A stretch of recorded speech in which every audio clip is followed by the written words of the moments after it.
అందరికీ నమస్కారం. మరి లక్ష్మీదేవి చంచలమైనది. ఒకళ్ళ దగ్గర ఎప్పుడు గూడా నిరంతరం ఉండదు. ఎందుకంటే లక్ష్మీదేవి తిరుగుతూ ఉంటే ఇష్టపడతా ఉంటదనమాట. ఆమెని ఒక దగ్గర కూర్చోబెడితే ఇష్టం ఉండదు. బీరువాలో పెట్టి మీరు తాళం వేశారనుకోండి, ఎప్పుడు బయటికెళ్దామా? ఎప్పుడు బయటికెళ్దాం? ఎవరింటికెళ్దామా? ఎదురు చూస్తా ఉంటది. కాబట్టి ఫ్రెండ్స్ శుక్రవారం పూట మీరు డబ్బులు ఎవరికన్నా ఇవ్వాలన్నా, తీసుకోవాలన్నా ఎలా చేస్తారంటే, మీరు ఎవరికైనా బాకీ ఉన్నారనుకోండి, ఎవరన్నా వచ్చి అడిగితే శుభ్రంగా ఇచ్చేసేయండి. బాకీ తీర్చేసేయండి.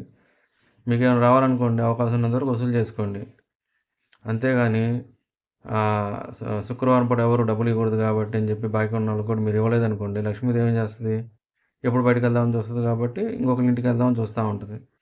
అదే మీరు పుణ్య కార్యక్రమాలు గానీ, దేవస్థానాలకు ఖర్చు పెట్టడం గానీ, అన్నదానాలు గానీ ఇలాంటివి కూడా శుక్రవారం పూట మీరు ఖర్చు పెడితే ఏమైద్దంటే, లక్ష్మీదేవి మీ చెంతనే ఎప్పుడూ ఉంటదనమాట. ఎక్కడికెళ్ళదు. ఎందుకంటే ఇతను మన డబ్బులను తిప్పుతూ ఉన్నాడు కాబట్టి, ఇస్తున్నాడు, తీసుకుంటున్నాడు. ఒక మూలన కూర్చోబెట్టలేదు కాబట్టని ఎప్పుడు కూడా మన దగ్గరే ఉంటది. అంటే మన పిల్లల్ని ఎప్పుడైనా మన ఎగ్జిబిషన్‌కి గానీ, ఊర్లకు గానీ తీసుకెళ్తా ఉండంటే, బట్ట కొనిపెట్టడం అలా తిప్పుతుంటే ఏమవుతది?